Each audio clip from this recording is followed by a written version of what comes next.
7:30, and we do have a quorum. Discussion and possible action on the January 10th meeting minutes. Move to approve. Motion been made for approval. I second. All in favor of the motion signify by saying aye. Aye. Aye. Pose like sign. Motion carries. Financial report. Good morning. We have two financial reports to present to you today. The first one is for month ending December 2017, but we'll kind of review the year. Budget to actual for revenue. We had budgeted net patient revenue of $977,000. Can you just tell us what page you're on now? I'm on page one of my memo, but if you wanted to follow along on the actual financial report, you'd go to page 3. Okay, thanks. Yep. And here, let's do this. We have net patient revenue. We budgeted $977,000, and we ended up actual net patient revenue of $989,000. So positive about $12,000. If you look on page 3 at the revenue and expenditures, though, you can see that that's $42,000 over actual 2016. Had $947,000 net patient revenue in 16, and then up in 17 to $989,000. So that's because of increased call volume, and then we did increase rates by 3%. Continuing on page 3 on that revenue and expenditure report, year-to-date salary expenditures were 2.5% higher than 16, but at only 87% of the 2017 budget. And that was because of vacancies, shifts not being covered. We know that. We've talked about that all year. Other notable items, budget over actual, would be fuel savings, $3,500, motor vehicle supplies, $3,700, equipment and supplies, $7,000.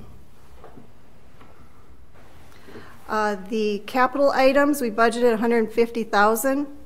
We only spent $92,000. So I thought it was just important to remind us what we did. Heart monitors, we ordered one less. We decided we didn't need to make that capital purchase, so that had savings. We did need to do a radio upgrade because of the new countywide system, and so we did that. Any questions on the revenue and expenditures for 2017? No. The call volumes reduction in this year compared to last year.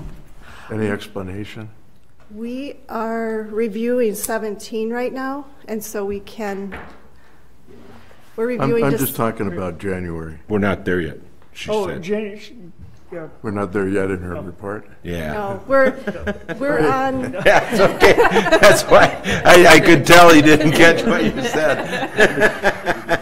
We're reviewing the December 2017 report. I understand. We'll get there. And then we'll go to cash flow. As you recall, when we did the budget, we thought we'd have a decrease in cash of $196,000, but we ended up the year positive at $84,000. And so the question is, how did that happen? It was various items. The big one is salary savings, $155,000. Capital outlay savings that we talked about, $57,000. Payments for goods and services, just some savings there of $23,000. And then the payments from the customers, because of our call volume being up, is $31,000. So it's those net effects to cash. Yes. How much do we still owe to the city at the end of the year? I don't know off the top of my head, but that last ambulance was a 3-year, and so it'd be about the same as what's on here, 50 to 60,000. Well, we would owe about $100,000. I thought we only did a 2-year in the last ambulance. Do we do a 2-year? I thought so. Which would make sense because of the, yep. Okay, and I We can get talked that. about the sale, and so we shouldn't stretch it. We're still paying all of 18, Right, correct. okay. Anything else? Okay.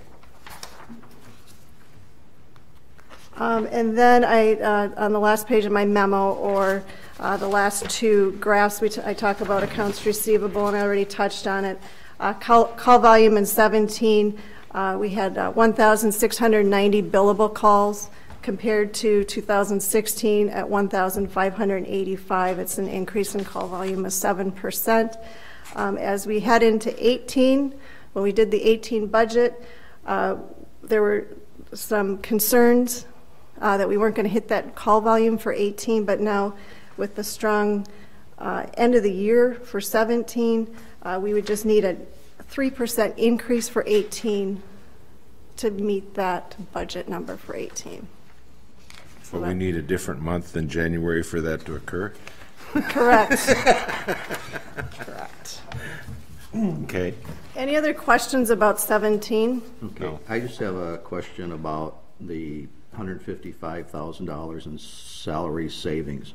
So would those salary savings include the medical payments to people that would be on staff the full time when we talk about salary savings? The stipend payments to staff? No, let's say, I mean, we were down last year in full-time paramedics, Correct. right? So when I see the 155,000, does that include some payment in there for medical as well, or is that just salary? It's just salary. Do you mean health insurance? Health insurance, yeah. It would include health insurance. Okay, Yep. that's what I meant. Okay, so the 155,000 would include the salary for the paramedic we didn't hire plus their health benefits. Benefits. Yes. Okay. Yep. Whole benefit package? Plus, open shifts, anything that we weren't able, yep, their whole benefit package. Okay. So, We talk salaries, it's health insurance, FICA, Social Security. okay, that's, health That was a I insurance. good figured that, I question. figured that Retirement. was the case, and that's such a big number here in the city that I just wanted to clarify there. So, Correct. so the 155,000, how much of that was just from not having being able to hire a full-time paramedic? Do you know? I mean, was it most of it? I would say half of it. At least half of it, huh? Yeah, I'd say, Okay. yeah, and, you know, if you want that, we can No, I'm go just- back and analyze it, but, I was just kind of curious, you know, because, you know, I look later in your report and we see that Brandon's working over 16 hours a day last year. So, you know, I'm just wondering how that 155,000. The only thing I'll bring up out of this whole discussion that the ad hoc committee needs to understand is, every year, if you look for probably the last 5 years, the reason we've been profitable in our budget at the end of the year is only because of reduced staff that we didn't meet. If we ever get that and meet it, we're going to have a different number at the end of the year because your staff costs are going to be higher. Just so we understand that as we're moving forward, you know. And that's why I'm I asking the agree. question, because every year it looks so good. Wonderful and rosy Yeah. at the end of the year, but it was all Right. lack of staff. It looks so good, but then you go and look at the report and you say to yourself, is it possible that somebody could be working? I mean, I went and did the division. I mean, our EMS director last year averaged working 113.5 hours a week every week of the year. That's like 3 full-time jobs. Right. Yeah. So. Cool. Yeah, so, well, I think after a while, it comes down to is that Concern. even, It is a concern. You can't continue. yeah, it can, you know, is it feasible that somebody can work that many hours and stay functional? So anyway, so that's why I was asking the question. So the 155,000, a lot of that is from the fact that we couldn't recruit full-time paramedics. All right, that's my question. and, Thank you know, as we think out, back over the meetings over the years, we had many vacancies that we were talking about. I'd have to say every meeting. Right, I know, and the reason I bring it up is because we've been discussing that for several years, and now that we're in this transition period, it's like, oh, it's because we're going through this transition. This is not new. We've had these vacancies for a long time. Okay. Okay, thank you. Okay. Did you want to talk about January? Yeah. Okay. We're going to go on to January. And I'll start on page 1 of my memo, but if you wanted to follow along, you go to page 3, the revenue and expenditures. Just to remind you, we did the 8% increase for 2018, so we're going to see that rate increase and the effects of that rate increase here in 2018. Year-to-date expenditures so far, $117,285 compared to $133,971 compared to 2017. When you look at the salary number there of $59,879 compared to $78,814, it looks alarming. But in 2018, remember, we've gone to a biweekly payroll. We're paying our EMTs biweekly instead of on a monthly basis. So when you look at that 17 number, it included 31 days of the EMT's salary, where 2018 just included through January 20th. So we're monitoring it close in finance just to verify that we're not going over budget.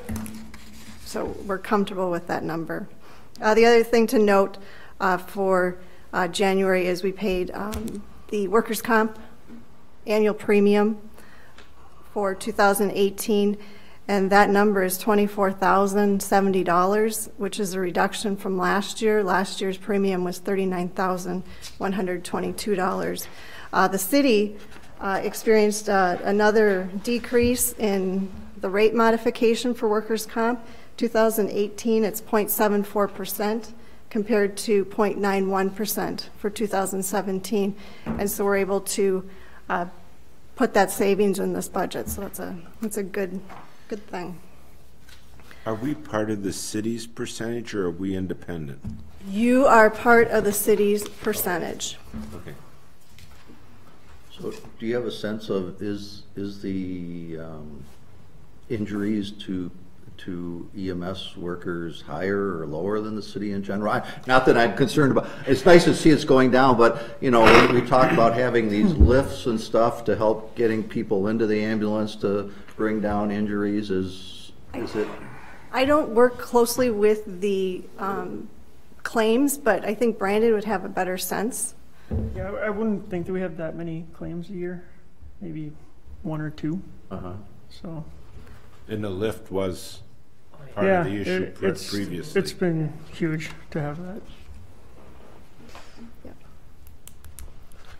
that. Next, we'll talk about page 4, the cash flow. I really have nothing to note on that unless you have specific questions. Cash flow is exactly equal to last year at this point. Despite run volume being down, salaries are down, so the two netted each other. It's interesting, and I'll just bring it up for whoops, that was a good thing we did what we did. If we would have not taken 100,000 out because we anticipated a sale, we dropped our per capita rate, figuring we would suck up 100,000 that we were going to hand back anyway. We'd have been 100,000 richer at the end of the year, which we didn't really need to be for cash flow. We didn't need to be because we had salary savings. It's right. Because we had salary savings. And that's the only reason for bringing it up. It's Yep. just it was a good oops. Accounts receivable, call volume. But now I can ask my question. You can ask your question. Okay, Brandon, any idea what happened? Calls were just down in January. There's not a lot of Cold weather. 911. Is Yeah, cold weather affected? That was the only thing I could come up with. not really. Just it was a slow month. We've made up for it so far in February, though. Have you? Yeah. Okay. I had the same reaction. Right now we're about 30 calls ahead of January. Oh, at this point. Okay. Yeah. Well, we should be. We're almost So done with it. it's been a busy month. It's not a trend, it's an anomaly. Yeah. Okay, that's a good point. Yeah, and last year January was a record high month for us at 171. Oh. So. Okay. Correct. Yep. And so just so that everybody knows, 2017 call volume was 171. 2018 is 118.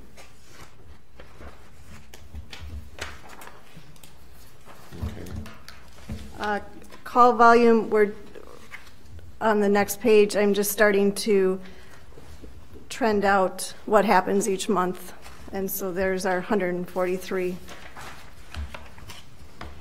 Well, that's 143 calls. So this the call volume on page 2 of my memo, that's not only what we're able to bill out, it's the calls that we go on and that we don't charge for. So that's why there's a different Right. number, the 118 compared to the 143. We did do 22 interfacility transports to the hospital in January. Next, we can talk about staffing. Finance will continue to monitor it at this level. If you want anything else monitored, let us know. But one of the desired outcomes of the new model was for the EMS director to work less shifts. He worked 5,900 hours in 2017. And so we're now starting to track how many hours additional shifts that he works. These are additional shifts that he gets paid for. For January 2018, he worked 312 compared to 308 in 2017. Excuse me. I have a question as you're tracking that.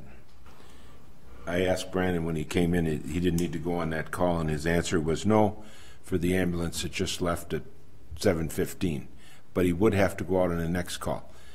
He's paid for being here all day long now in his salary. If he went out on that call sometime during the day, is that part of that number or not? No.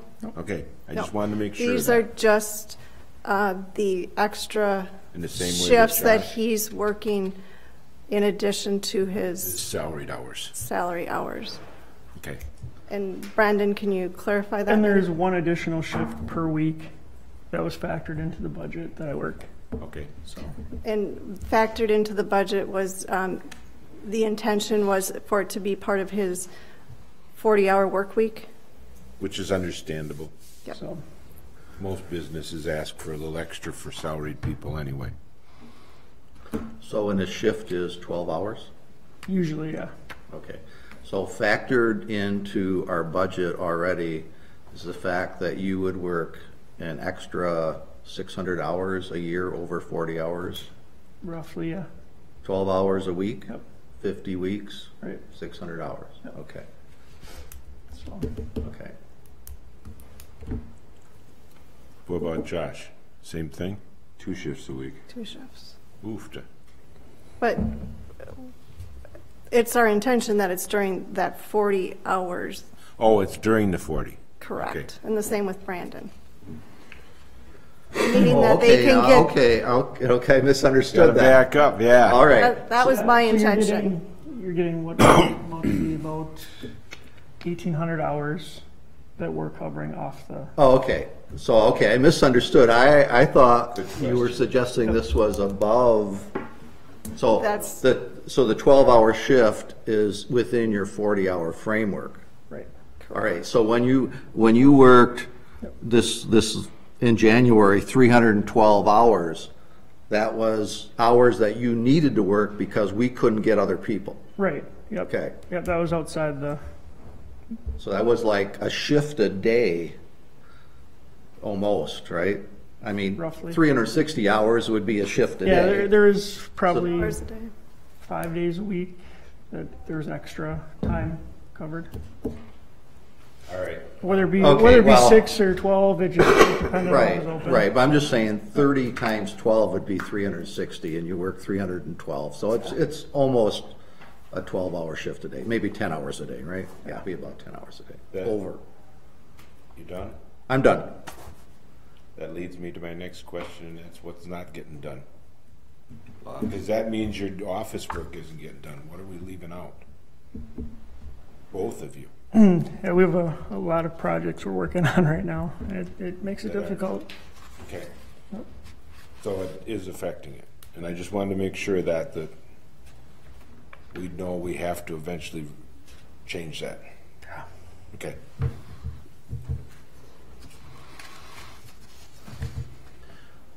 Okay. I just had one other question. Yeah. Okay, the fact that Brandon would be picking up these extra hours, we don't pay him any more for those hours than we would a part-timer, is that correct? Correct. Okay, And actually, it's less. It's the old stipend rate. okay, so it's kind of a wash. It's So a he's wash. working a lot of extra hours, but in the budget, it's kind of, It's a wash. it's a wash. It's a wash in the budget. Okay, that's kind of what I was thinking. Okay, thanks. Which is, you know, and we saw that in 17 with 155,000 in salary savings, despite the 5,900 hours in stipend pay. Right, that because we weren't Brandon going to did. pay a paramedic full-time wages and medical. Correct. Okay, right. Yeah, just to put it in perspective, Ray, one of our medics would make roughly $20 an hour, and the stipend's about $11.49 an hour. So there's actually, it's a little bit less than what we would have. Right. Just the well, hourly. Just the $20 an hour, and then if they have a family, it's another Benefits. $13 an hour, right? Yeah, yeah. So- So there's actually, The real salary, that's where you're seeing the savings. the real salary for a full-time paramedic with a family is about $33 an hour. 20 I- plus 13. It's Yeah. roughly $92,000 a year is what we pay out for a full-time. Benefit With package benefits, included. yep. Okay. Oh, retirement. and all that Retirement. kind of- I gotcha, Yep. okay. The shifts covered in January, you know, this is January. We'll keep monitoring February, March. Percentage of shifts covered, were 63% of the shifts were covered by paramedics and EMTs. When we add the stipends that we paid for Brandon and Josh, it's up to 77%. And finance didn't go and look at what shifts. We were down to one ambulance. We thought that would, EMS could better describe those. Yeah, and there's no consistency as to which shifts are vacant. Sometimes it's a day shift, sometimes it's a night, sometimes weekends. There's no real, you can't really pinpoint that it's every Monday, Tuesday, or, you know. It's all Well, and over when the I, board. when I looked at this and I looked at the call volumes, all right, and January was down, in some ways, it didn't cost us because it happened to be a down month, that we weren't covered, did it? Because did we lose any inter-facility transfers? There were some that were given up, but. They were, yeah. okay, okay. And I'm not sure about if we gave up any 911 calls in January, that's not also. reflected. There were, yeah, two. Two? Okay, okay. Okay, so in a very simplistic way, if somebody was to read this number here, it says that our plan is to have 2 ambulances available all the time. Correct. So 25% of the time, we didn't meet that mark? Right. Okay. When it says, in Brenda's memo, it says the EMS director can best describe the times when the service was down to 1 ambulance. Are you keeping So track of that? I have a calendar downstairs on my desk that actually shows the times, and I was going to try to see if there was any pattern to it. There really is no pattern. So, Is there, so it's random? right. Okay. Any other questions? Okay. Do you have more here you're going to discuss? That's all I have. Thank you. Thank you. Thanks, Brenda. Ad hoc committee updates and discussions, please. Good morning. Morning. So, let's see, we've met 3 times since your last meeting, and we have another meeting tomorrow night. I know that you are most interested in the financial, and that is our top priority. We haven't made much progress because of the scheduling issues. We had to change our meeting dates because Brandon was not available on Wednesday nights, and so then that's changed things. John wasn't available for some of the meetings, but with our meeting tomorrow night, we will get back on track. And we will put together a financial work group that, and ask John to lead that. Thank you. Let's see. We've been reviewing a assessments for River Falls and St. Paul and looking for things. One of the things that came up was that the River Falls plans, or River Falls assessment said that they lack a strategic plan, which led us to the question of what was our strategic plan and when was it last updated? And it was last updated in 2011. So we started talking about the strategic plan. Brandon and Joanne were able to find it and get it out to everyone. So the question for the EMS Commission is, where do we go from here on the strategic plan? Do you as the commission want to lead the discussion on the strategic plan?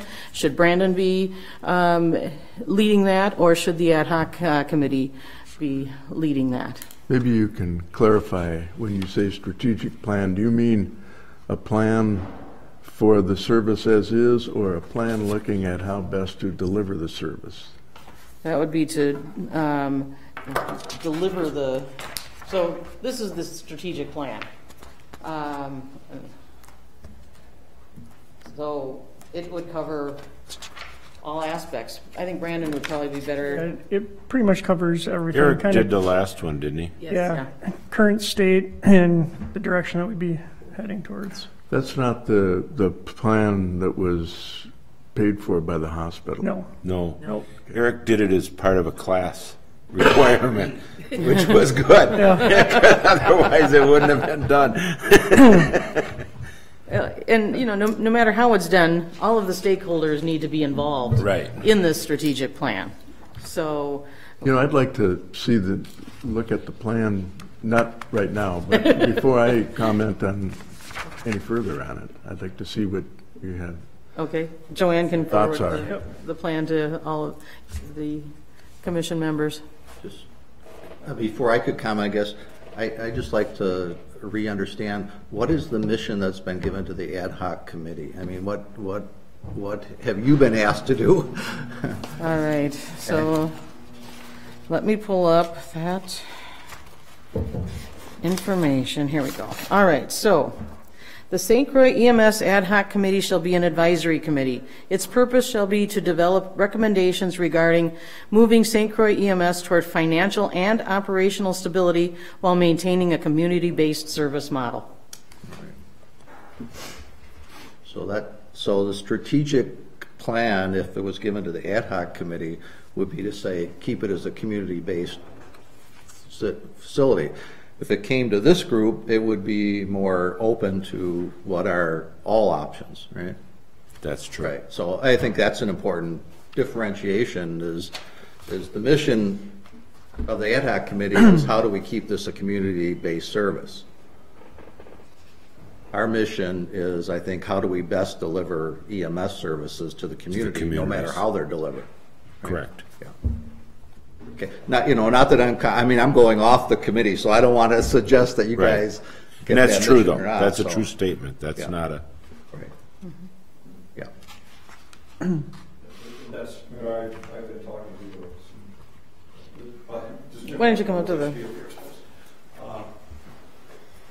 Jim Weber, member of the ad hoc committee, and I was volunteered, asked to talk to some people about that because I've done a lot of strategic planning in the past, bringing groups together, and said I can't do this because I'm too involved.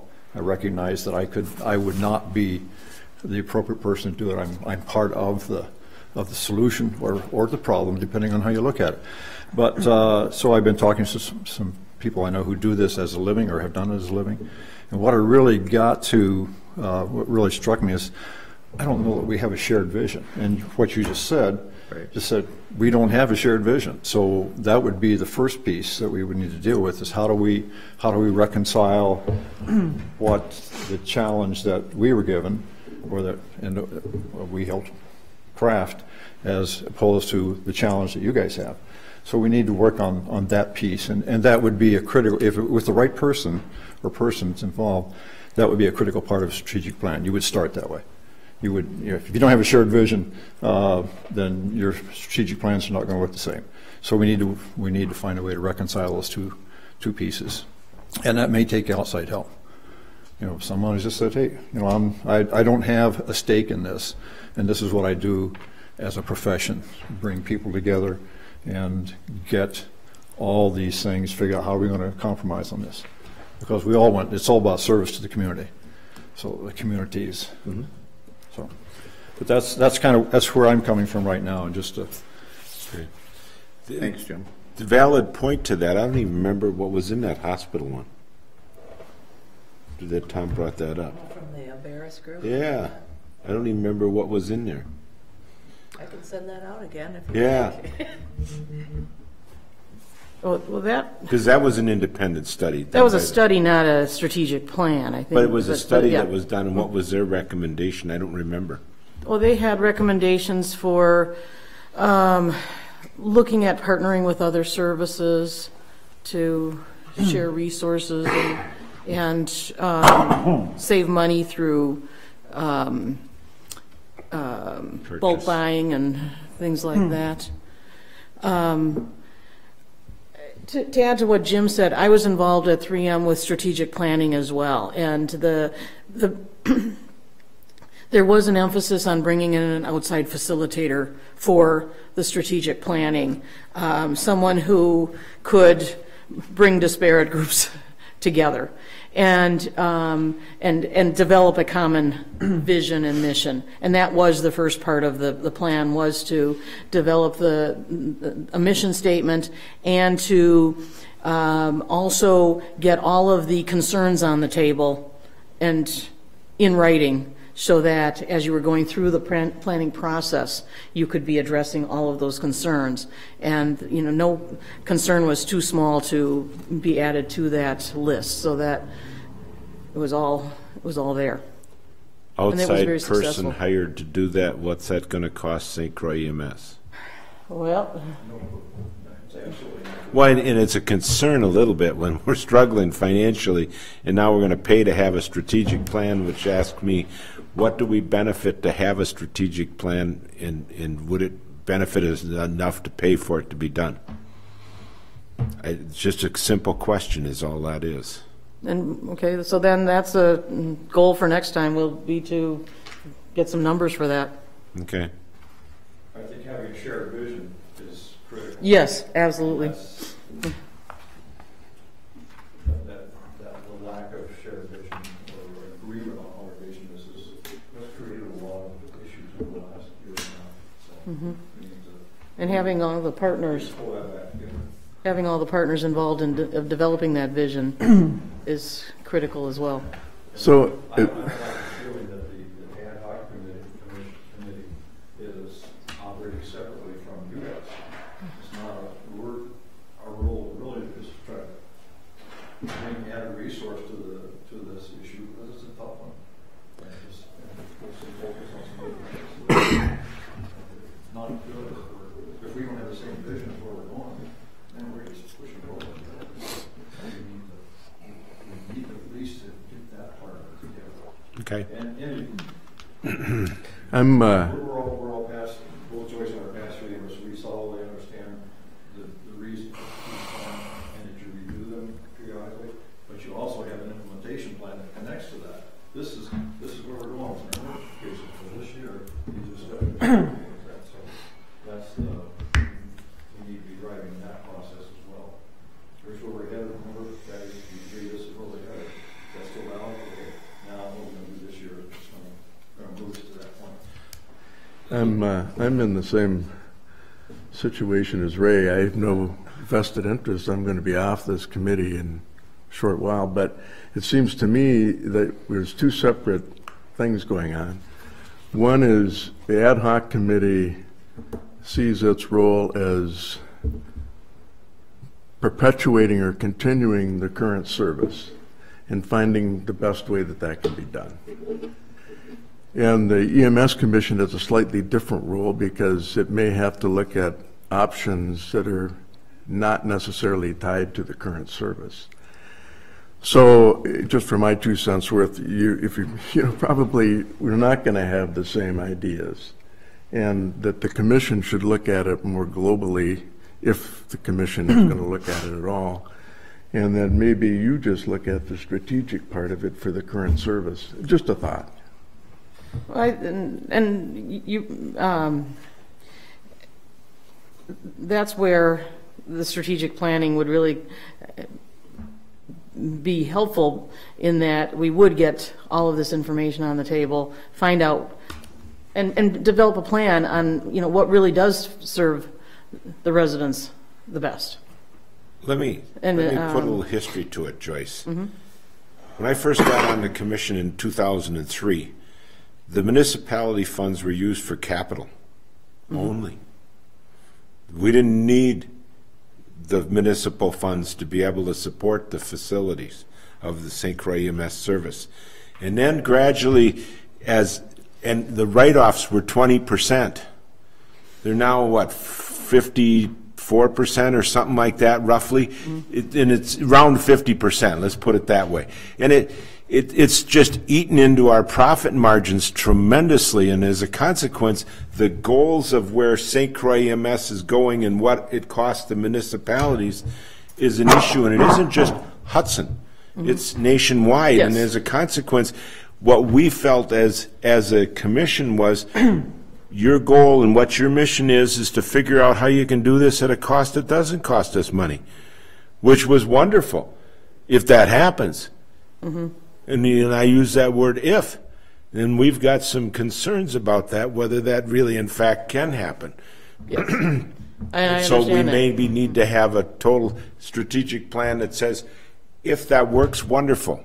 We don't need to, we'll have a municipal-based system. If not, how else can we support our cost in the future for our municipalities? Well, and a community-based service model may mean different things to different people. And so then that would be an opportunity to have a discussion on that, and to have a discussion on, you know, what are the possibilities for keeping things local, but yet partnering with other, you know, forming other partnerships. And so that's why I'm interested in doing a strategic plan. Okay. And I agree with you to the extent that the chief, whoever that person is, has to be involved in that. Oh, absolutely. And all the partners need to, and the staff need to be invited to the strategic planning. Stan, you have any comments? You're quiet. Well, I'm always quiet because I don't learn anything if I'm talking. That's true. No, this strategic plan, I've never seen it. I don't believe I've ever seen it, so I'd be interested to look at that.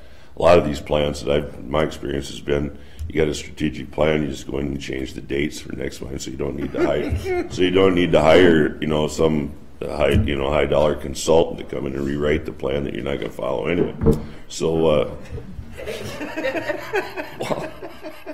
you know, you're mandated to do these different things, and it makes no sense. I mean, you know, originally I thought the ad hoc committee was supposed to help us figure out ways, you know, revenue. You know, how do we keep the boat floating? And that's not what I've seen and stuff that I've watched. So that it's like, all right, you know, we had a proposal where we thought, you know, revenue would be, you know, more equitable, and obviously that was shot down. So I'm just coasting to see what with our committee, or I mean our board in the village. We got to look to see if they're going to come up with something for the ad hoc that's going to help us out, or we're going to have to look elsewhere. I mean, that's with levy limits and stuff the way they are, and the way bond issues get shot down, except for schools. But you know, I mean, we're on you know, wait and see mode right now for the Just so you understand, as an ad hoc committee, the municipalities have to make a decision about our contract by September 30th of the year, which means what Stan is telling you is you got from now until September 30th to have some answers on what the financial conditions will be in 2019 so that they'll make a decision, board. Yes. Or all of our costs could go up, including the cities. Yes.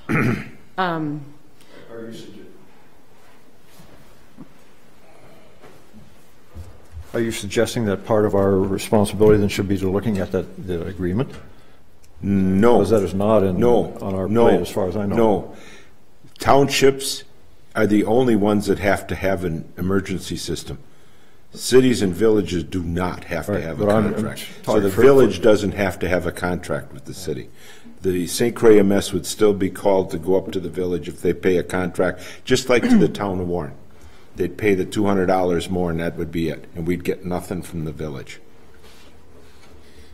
No, my question was, what I was hearing Stan say was that, and you, that we needed to be looking at your tasking us with that Costs. that plan, that new plan, or whatever our plan was going to be.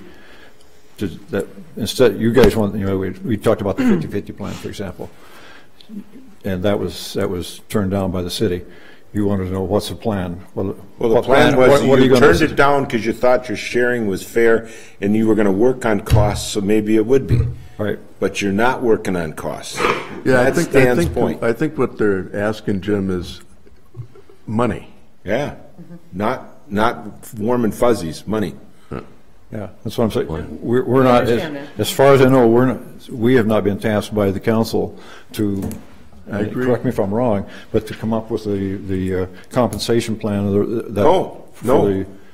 So, but it will change if you don't do anything about reducing our costs in St. Croix EMS. Whether you do anything additional or not is my point. Okay, I just want to make sure, because what Yeah, you were we're saying we're on the same wavelength. Yeah. I hope you are. Right. Got it. Because at the end of the day, we get this wonderful strategic plan that goes in place and the village backs out. We all see our costs go up and not go down, and that was your goal as an ad hoc committee, to reduce costs. Mm-hmm. You know what I mean? Yeah. Not go up. Yes. I apologize. That's okay. Thanks, Jim. Thanks, Jim. Okay. Sorry, Stan, but I wanted to make that point because it affects us. So Joyce, not to beat a dead horse, but do you look at the ad hoc committee's primary role is how to reduce costs for the current system and increase revenues? Yes. Okay. And that's what you hope aligns with your interest? Correct. Yes. And, all right, it's, the moving St. Croix EMS towards financial and operational stability. You have to have that operational stability in order to improve the financial stability. So it's all intertwined, and we've been working on things. We've been slow on the financial stuff because of the changes that we've had with Colleen leaving and John getting up to speed, things like that. So we're going to keep moving on this. Yeah. Do you have I didn't mean to interrupt you. Okay. I want to address Stan's comments about a strategic plan that, just gets buried. And if you've got a good strategic plan that everyone has agreed on, then that should not happen, because it should direct everybody, all of the stakeholders in moving forward. I agree and I disagree. And here's the agree part. As long as everybody is agreeing with it, we would move forward with it unless you got difficulties. And we've had difficulties, as you've heard, for the last 5 years with staffing, which means if your staffing doesn't change, a wonderful strategic plan gets the same hole in it if you still have staffing issues, whether you got a wonderful strategic plan or not, because you can't move forward with it. Well, and your strategic plan has to be adjusted as things change. The facilitator that we used at 3M, he always qualified our strategic plan as, a point of deviation, because nothing ever goes according to the plan. You have to keep on revising it as you get new information. But I do believe we've done the same thing every year with our staffing model as we continue to grow in the amount of calls that we're making, and we're doing that. We didn't have a strategic plan to do that, but we've always continued to try to cover the staffs, and we're not getting it done, the shifts that it needed to be done. Right. And this isn't a new problem. No, and I And understand that. ongoing. And we have talked a little bit about staffing, but I'm going to let Brandon cover the staffing issues. And the other thing that would be the facilities. One of the things that we've heard from the staff, so Paul Rohde has been interviewing the staff and dealing with issues in the basement, not enough bedrooms. Paul has been generous about donating some televisions for each of the bedrooms so that the staff can have a place where they can watch TV on their own rather than having to watch what the rest of the group has been watching. So because the question keeps coming up about how much is it going to cost to remodel Ward Avenue, I took that to the Public Safety Committee to ask for an RFP, and that was moved on to the City Council and was approved. So we do have an RFP in the works to find out how much it's going to cost to remodel Ward Avenue so that we know what it is that we're working with. Are we going to move forward with what the cost would be to add to the new fire hall? That's something to look at too. Yes, we are looking. Is it going to be looked at or not? Yes. Okay. Yes. Okay. But we've got to, so we've got to have numbers for everything. Right. John's got a question. I have a question. One Sir, thing I sir, haven't- can you go up to the Mike, please. mic and Of all the documents that I've seen, there are a couple things I don't see. What is your expected time for once a call comes in that the ambulance leaves, and how fast does it get on scene? well, Brandon? So actually, that's all part of the new plan. It used to be 4 minutes. We're changing that to be more in line with the 90 seconds out the door. And our fractile is 12, which is what it remains. Okay. Because if you change that, you can change your dollars a lot. So it's, what is your customer What did you say, expect? Brandon? Can you repeat what you just said? Yeah, so it used to be 4 minutes out the door time. With having the staff in-house, it's going to be 90 seconds, minute and a half out the door. And the fractile response time is going to be 12 minutes, what it's been. Okay. So now you're saying that the fractile response time is 4 minutes? No. No, that's out the door 12. time. That's out the door. Always Yep. 12. Right. Okay. And that's because people had to get out of bed, right? Come down to the Get station. their clothes get in the on. truck and go. And come Yep. down to the station to get into the ambulance, correct? Right. Yep. Except for the person who would have the chase vehicle, right? Right. And our plan before was that was the quick person there, right? That person would jump in the chase vehicle, go to the scene, and be followed by the ambulance, Correct. right? Our plan now is that people would be here and they'd get in the ambulance together. Go to the scene, Yep. right? And that mimics what we would have expected from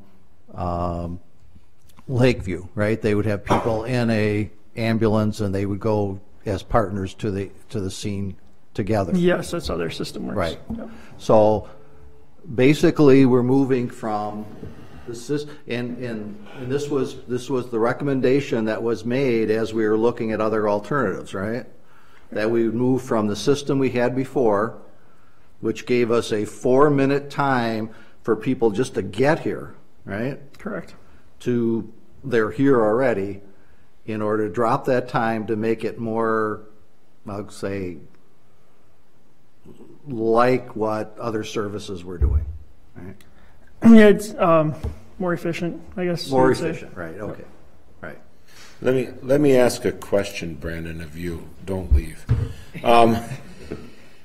If we would have stayed on the 4-minute time with all volunteers and the call volume continued to rise, could we operate within that model and maintain with the quick response vehicle the level of service to the community?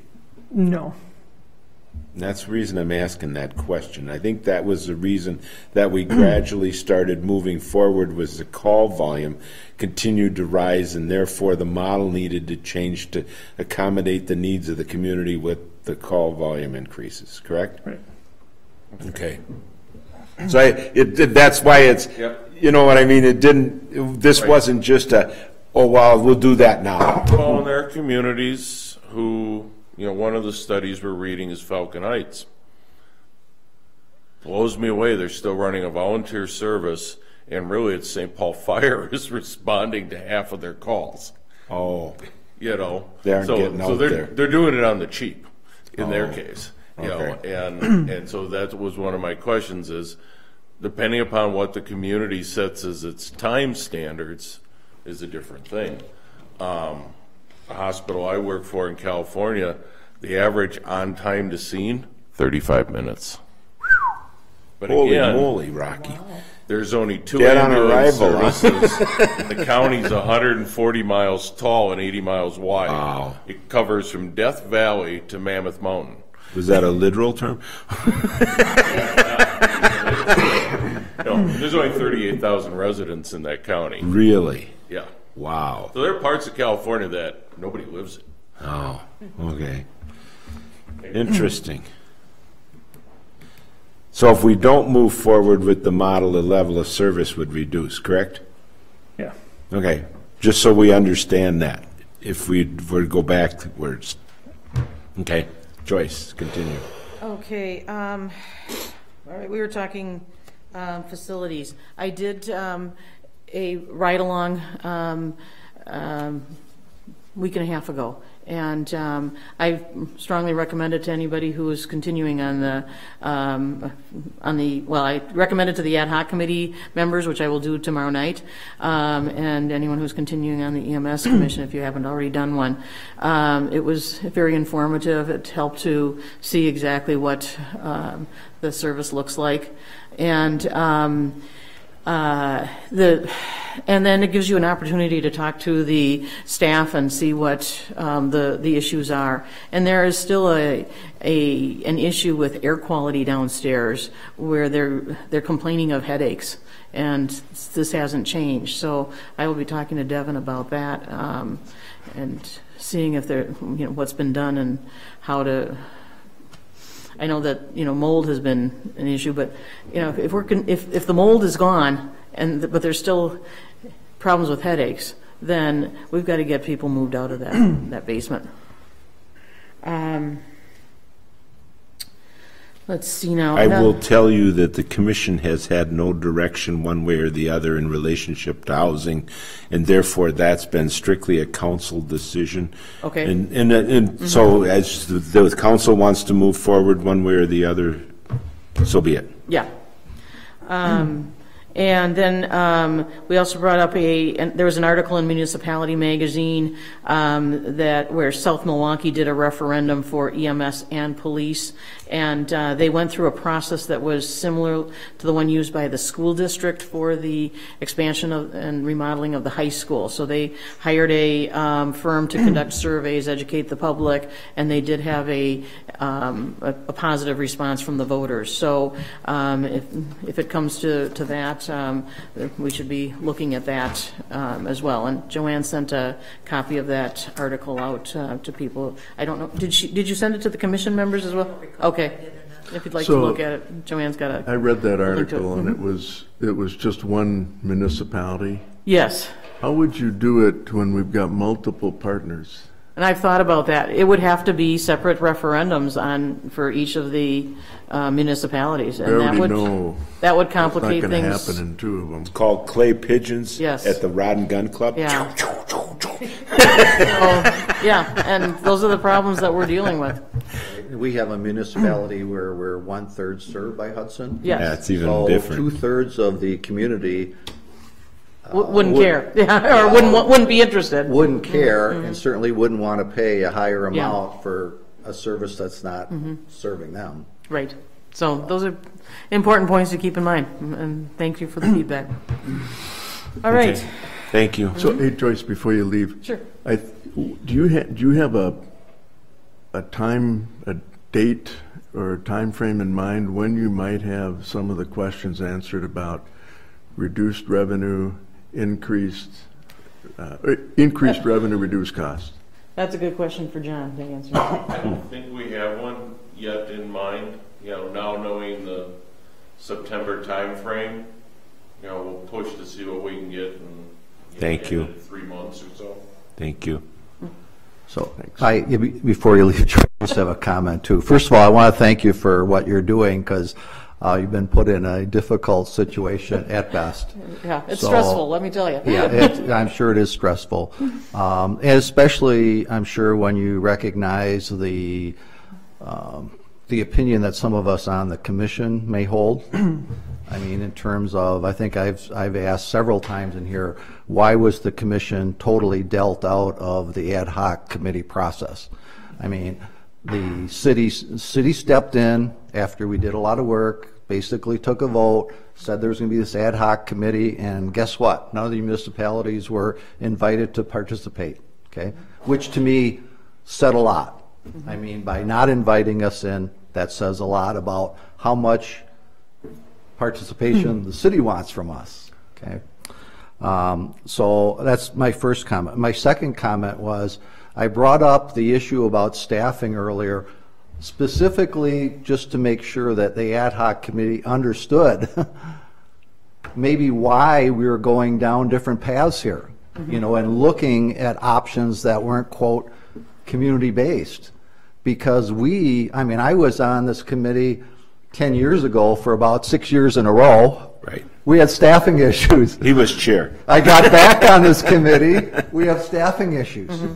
And I think what we were looking at is just maybe this kind of a system is not best handled on a community basis, because we don't ever seem to be able to get past our staffing issues, the operational issues. Even if you can get to the financial part, we've had staffing issues for at least 10 years. Even back when we were a BLS system. Yeah. So just so you're aware of that, Yes. maybe why we were looking at other alternatives. Yes. Okay. So I just wanted to make sure you were aware of that. Yes, and in conversations with my husband, we've talked about, what does community-based mean? And that could mean many different things to many different people. Right. And we need to look at that, could it mean, well, I'm not going to go into specifics because we've already been an hour in. But right, but that is something that we need to explore, and as a group, along with the commission, as part of the strategic plan.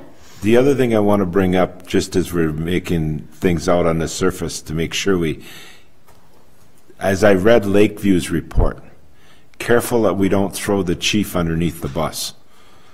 The only thing underneath there is... That's already been done. And I know, and so we got to be careful of that, because when you throw the chief under the bus, a lot of times they crawl out and leave. They don't stay with the service, and as a consequence, that's a careful concern that we ought to make. And the reason I say that is the last time we looked at an interview process, the individual that we'd picked wanted $87,000 a year to work 40 hours a week and go back to Pennsylvania every 2 weeks.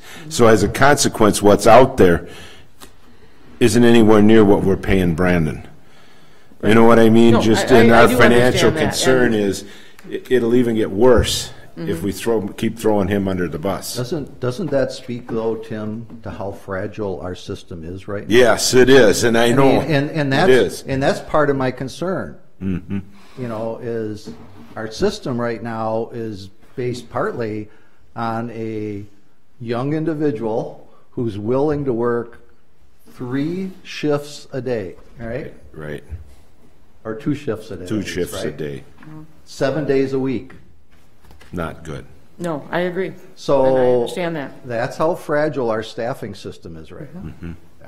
And I wanted to put that out there, just because as I read Lakeland's, it was real obvious that Lake City had some real problems, and they threw their chief under the bus. Yeah, and that's And it not my was like, style. No, but I want to make sure we don't do that, because it'd be real easy to do. And I've been working closely with Brandon on all of this and understand the pressure that he's under. Okay, thank you.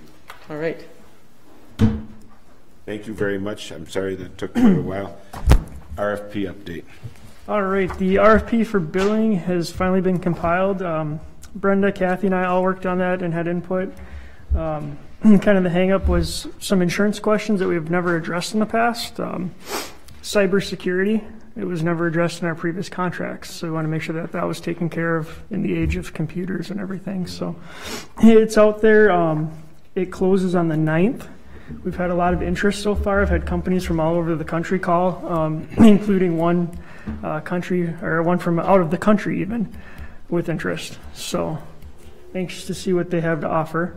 We're also looking at the Zoll company's in-house billing system on Friday to see what they have to offer there. Okay. And that's all I have for an update on that. John. Unfortunately, you'll have to change page 11. Our friends in Washington have retroactively made it 10 years. We've got to keep all our documents. Really? Yes. January 1st. All right.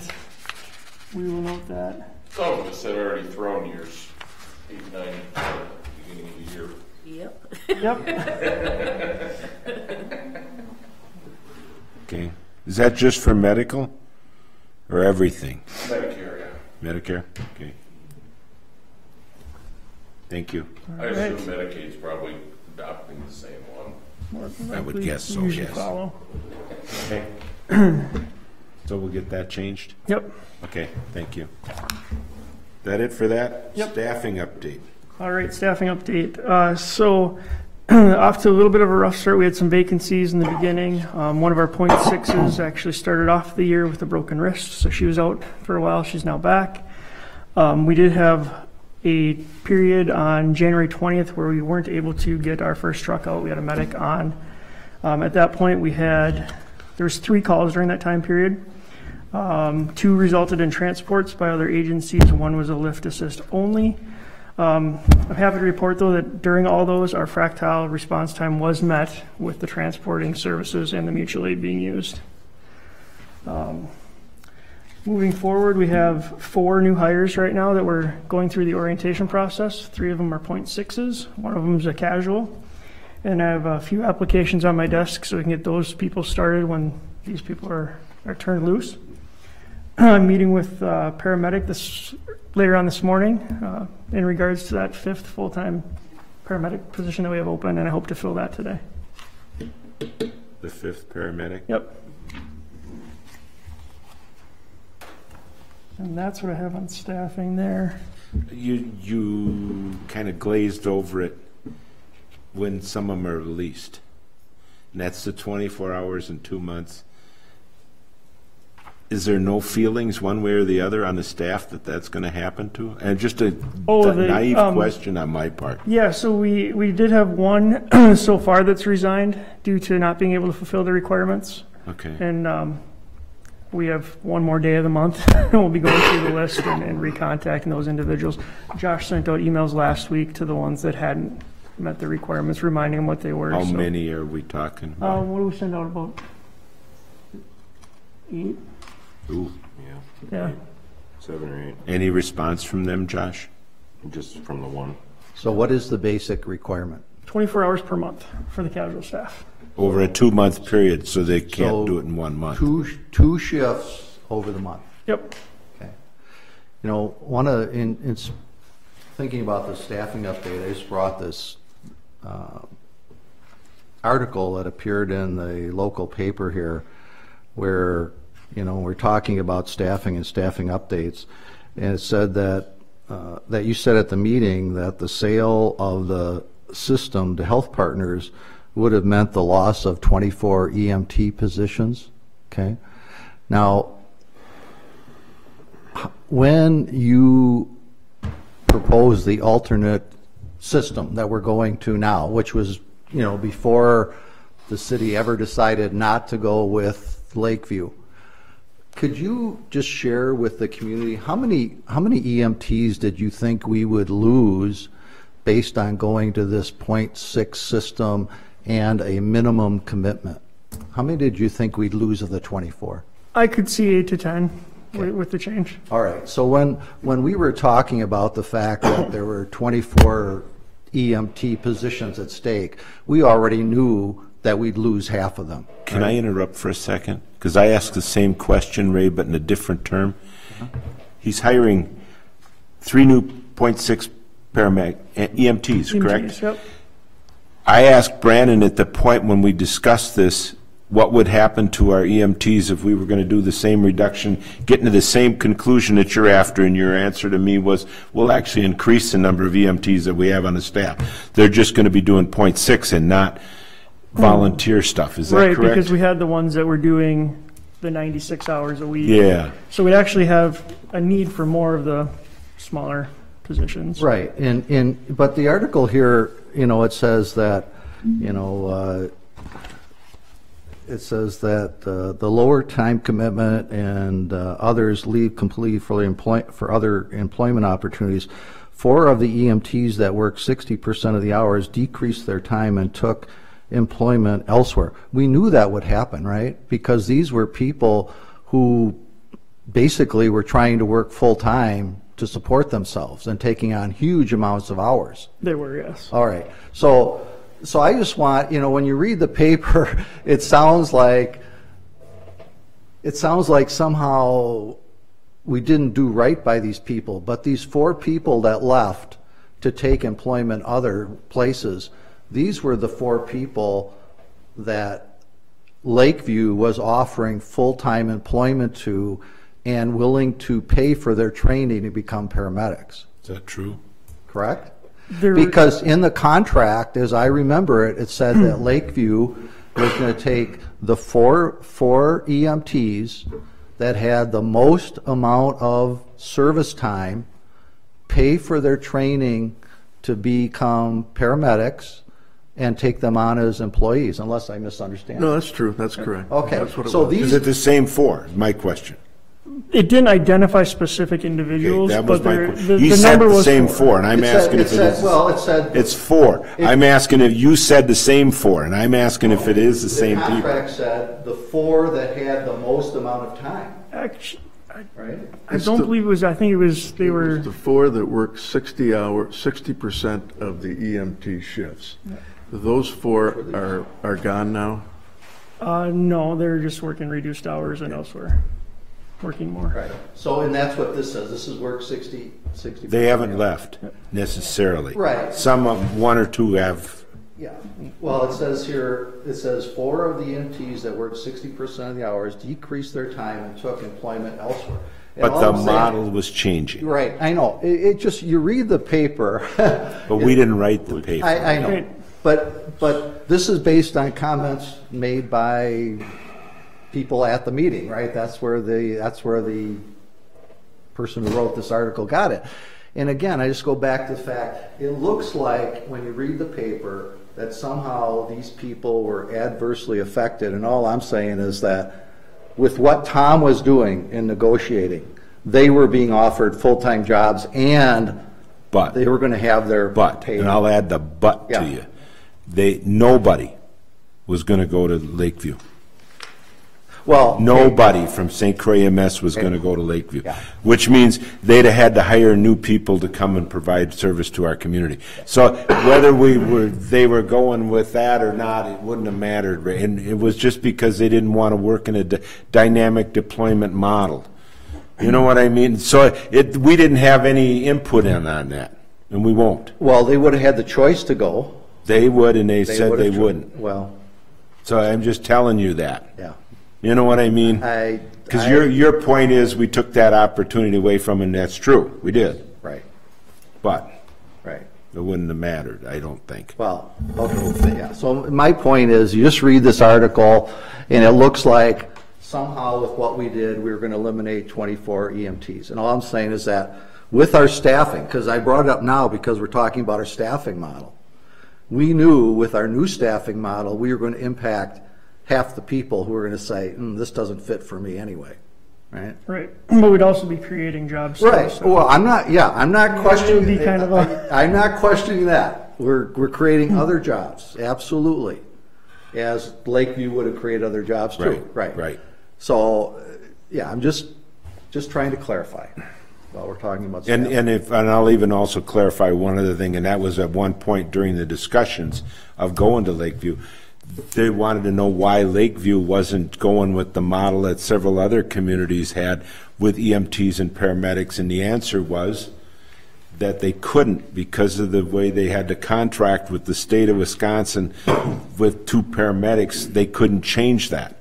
Is their it was their licensure. Their licensees, yeah, thank you. So as a consequence, that couldn't change. You know what I mean? So yes, they were going to be out because that was their license with the state of Wisconsin. They had to be a 2 paramedic system.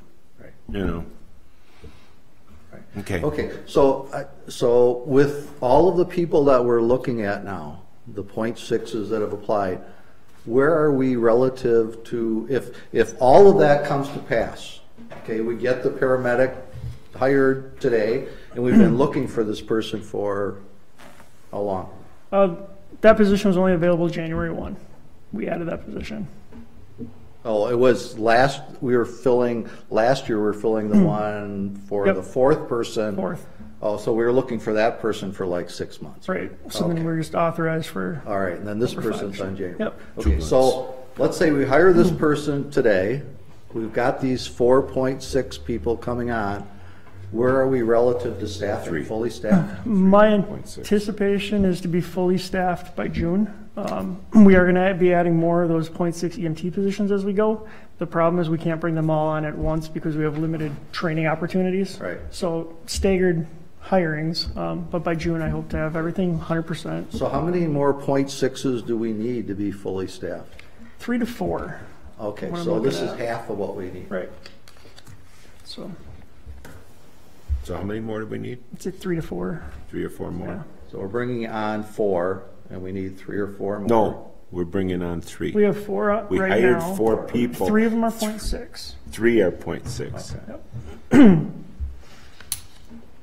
And so the 3 or 4 more is .6. Yeah, initially I wanted 6. I think 7 would really give us The shift solid coverage that we need. yeah. So take Ray's concern with staffing one step further. So we get to by June, so we're in July, the last half of the year. Will we be operating the system without you and Josh running more than what we agreed to in the budget per week? That's my intent. When we get to that full staffing, that's exactly how it'll run. Okay, So that was what I'm Yep. hoping. Yep. I got my fingers crossed. So with the .6s that we have now, with the new agreement with the city, they're working more hours than they should for healthcare purposes, right? There's some flexibility because the hour cap is an annual Right. cap. So there is a little bit of flexibility there. We had one, obviously she didn't work for an entire month. Uh-huh. So that gives her a little bit to move there. So as long as we monitor their annual hours, we're okay. And we've been doing that. Yeah, so the point being, you probably need more .6s because in the second half of the year, some of your .6s might be above working .6 every week, right? Potentially. Yeah.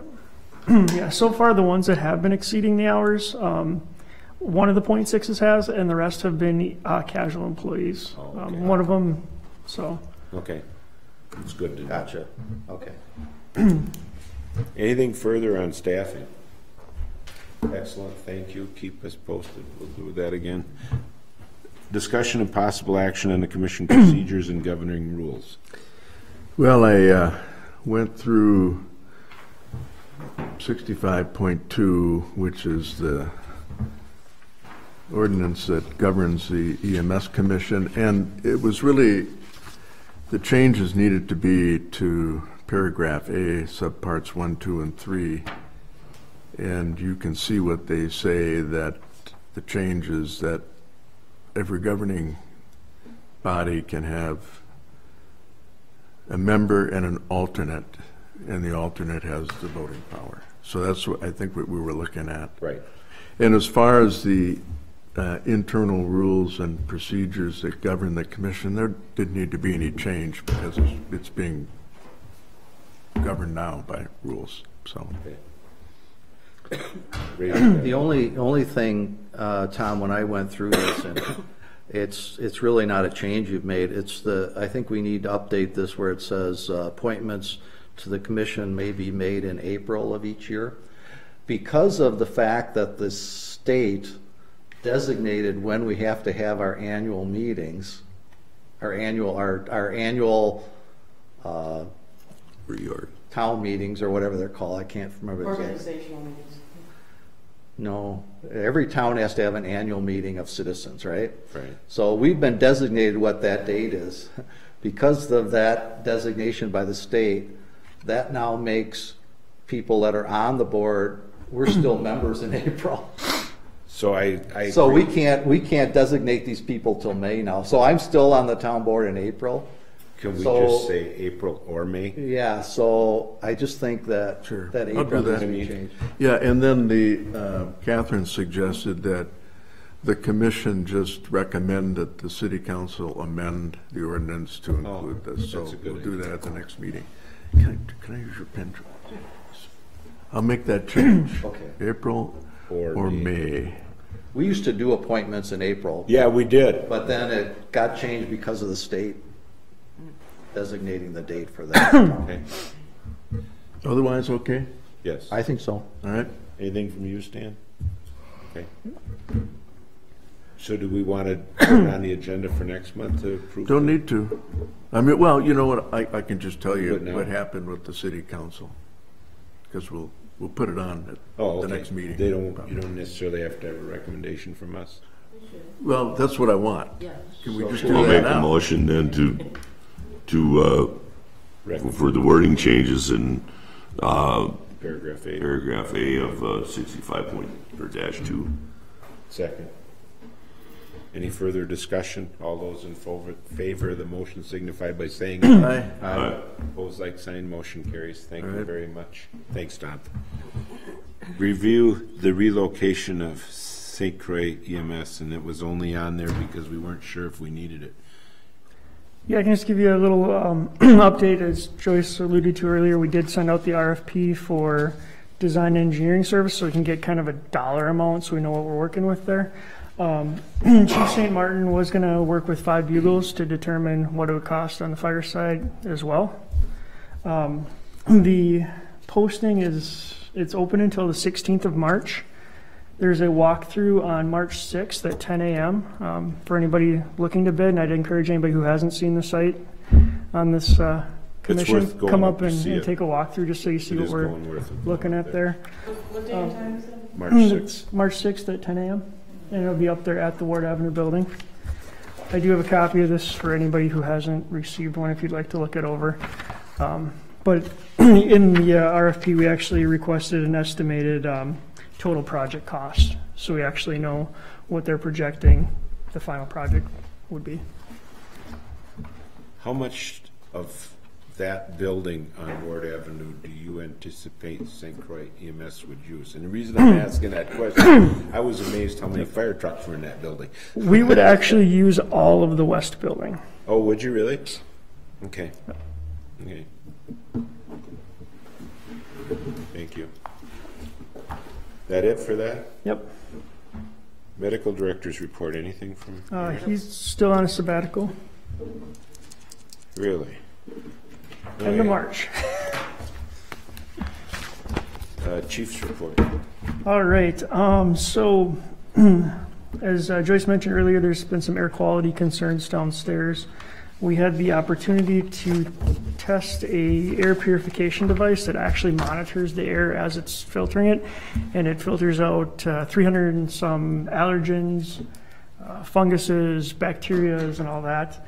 So we were able to actually run it for a week, and it sent us results, and it showed the air quality as it improved with the machine running over time. But it would correlate with when the crews were there. The air quality was poor. So we're looking at trying to find some funding to get that purification device. It's $1,600, and we would need 2 of them to cover the space that we're in. We did also do... Can I just ask, when you say the air quality is poor, dangerous, or? Headache-wise, it sounds like it is. So people have been having physical complaints, headaches, coughs, just not feeling well. This doesn't say danger levels per se, but it does say that the quality is poor in regards to those 320 some items that it's filtering. It's finding significant amounts of those in the air. We also did send out a radon test. It hasn't been done to our knowledge yet, and those results should be back by the end of the day today. With that filtering device, they have to change out schedule or is it electronic where it cleans itself? So there's an annual filter replacement, and the cost on that's $150. So, and that's kind of the facilities part. Is that something that St. Croix EMS has to pay, or is that part of our rent cost? I would assume it would be something that we'd have to find funds for. Does the city feel that way too? This is the first I've heard of it. That's the first I've heard of it too, so I think that next time we should let the city administrator know right away if, and he does HR too, that if there's employees that are having, feel they have health issues down there, because we could get on that right away. We could bring that to council, see if they felt. Just a reminder though, the rent downstairs is pretty inexpensive, but I know. So we'll take a look at it, see the cost, see if what If I operating. rented a house from you and the air quality in your house was terrible, I'd expect you to provide decent air quality to me. You know what I mean? Correct, and this was the first That's that my we'd point. known about it. Because Yeah. last year, Well, remember, we did the it mold is and it isn't. testing. We assumed it was the mold issue before. Yep, and so now we're progressing, and we'll And check when that the out. mold issue was theoretically resolved, didn't go away. Correct. So Brandon, it would be $1,750 per machine to purchase it and the filter change annually. Yes. And you need 2 of those. 2. Yep. And then the annual cost would be about $300 for just that filter a year. Oh, yeah, he did add that. He so, added yeah. it in. So, yeah. Let me ask another question. If St. Croix EMS were to leave in the future, would they need to be here in the building? If someone's going to occupy the space, it would make sense to. I would have it assume if there. you got office space in there, you'd still want to use it. It would depend on the use. Correct, and so we'll check on that. And the other thing to let you know too is we are on a 3-year replacement schedule of windows. We replaced upstairs last year. This year we are bidding out actually the basement because the second level we think is a little higher than what we have in the current year budget. So we're going to bid the basement with this as an alternative. And so I don't know what a window change downstairs will do with air quality. But we will look at air quality before we do the window change. I wouldn't think, So, yeah, it would make a difference, but, okay, thank you. All right. All right, a couple of the other projects we're working on is we have a policy manual that we drafted and have passed on to HR for review. It's something that's been needed for quite a while. Our old rules and regulations were back when the system was, you got voted on as a member and there was all those different categories. So it needed some revamping, so we took care of that. Our newest paramedic has taken on community education, and we're going to be doing CPR classes. We're going to be doing those monthly across the street, so you'll be seeing those posted on our website and our Facebook page coming up. We also did a grant with American Heart Association for CPR mannequins. It's a matching grant, so we spent $800 and got mannequins, and they're going to give us a matching $800 to buy more mannequins. And they're going to be the kind where you can actually check out, take home, learn at home, and then bring them in. We clean them up, and then another person can come and check them out. So it's called CPR Anytime. And any member of the community is welcome to come in and get those. We have both adult and child size. That was needed. Yeah. Just so everybody knows, that was that's a plus. Brandon, Being in the paper, making the community aware of Yep, that? once we have that schedule out, we're going to make sure that it's posted so people are aware. And it'll be held across the street. I think maybe 3 or 4 months, you and I had a conversation about how the hospital, the system is changing, that they are encouraged, they're paid to keep people from being admitted. So that there's more of an emphasis on EMS services providing in-home monitoring and care. Yeah, the community paramedicine program was actually passed into law, where paramedics would actually go out and do follow-up visits on patients. It's still a newer program in our area. It would require additional training for our staff, but it's something that I'd like to look into once we get more stable with our staffing and scheduling.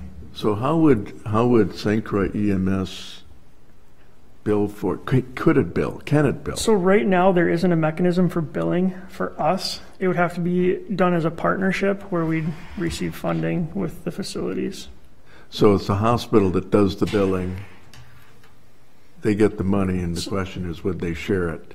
Right, it would have to be something that was set up that way. Yeah. There's larger health systems that do that. They take their bonus payments at the end of the year and use it to fund programs like that. Right. But Brandon, just remind me, what do we get paid right now when we go someplace and the person doesn't want to be transported, but they get some kind of, care? What do we bill for? It that? varies on the level. Right. It could be as low as $200. Okay. And it can go up to about $1,000. Oh, really? To the base rate. Even if they're not transported? Right, depending on what care was given. Oh, okay. Yep. Okay, I thought at one time we had talked about like $100 or something like that. If somebody's a repeat caller and you go on, is that the $200 level Yeah, that now? had gone away a few years ago. There was some abuse of the system. Yeah.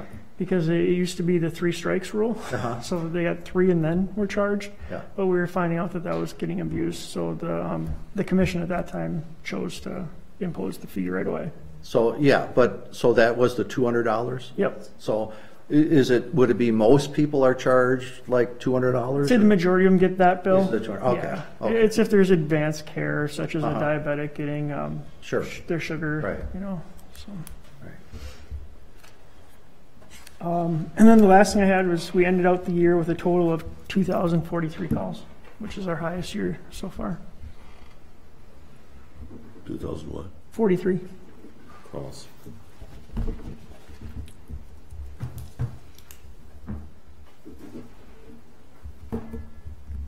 Okay, is that it? That's all I have. I'm sorry. I lost my train of thought for a second as I'm going through the agenda items already. Minutes, financial report, ad hoc committee. I might as well put RFP back on there because we'll have some recommendation by then, or you think, or no? It depends on when we meet. If we meet later in the month, yeah, we could definitely have some. Want to talk about later in the month first?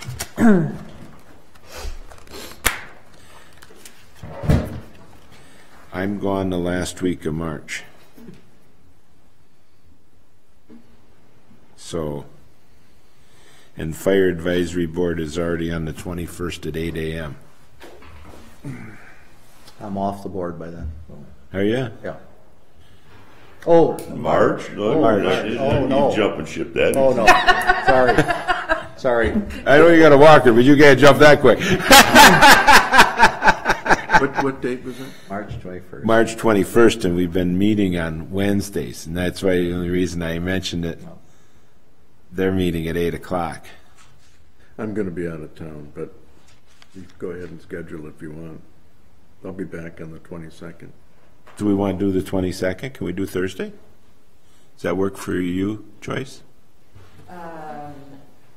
Thursday morning? Yeah. 7:30? Yeah. Yeah, I can make it. I'm heading out of town at noon or 11 o'clock. Let's do 7:30 on the 22nd then. All right, so then you won't have need for an RFP yet, will you? You won't have an answer Probably yet not, by then. no. Well, you want an update, though? How We can many update bids you got? on, yeah, how many bids we got and stuff like that. Okay, so we'll just have an update on it. I wonder if the fire department would be willing to change to the 22nd. Well, but he's gone till the 22nd anyway. Well, I know, but just. Oh, and I then mean- us. I mean, all of us, we're here. I mean, it'd be nice if we We just. could just go over there at 9 I mean, o'clock. it really is convenient just to do It this is. and then. I'll see if Karen can Can you? switch that. Yes, I Okay. will. We move that to maybe 9, Yeah, like we did before. right. That Okay. was very convenient. We'll see. I'll see if Karen can do that. All right. So 7:30 on The 22nd. 22nd. All right. And then so you get RFP staffing model. I still want to know where we are with that. Don't need the rule. Well, will you have an answer by the rules by then? Should. Okay. When's the, will the council make any decisions about Ward Avenue by then? No. You don't think so? Okay, so there's no reason to put that back on until there's something that's going to come forward, the medical director's chief's report.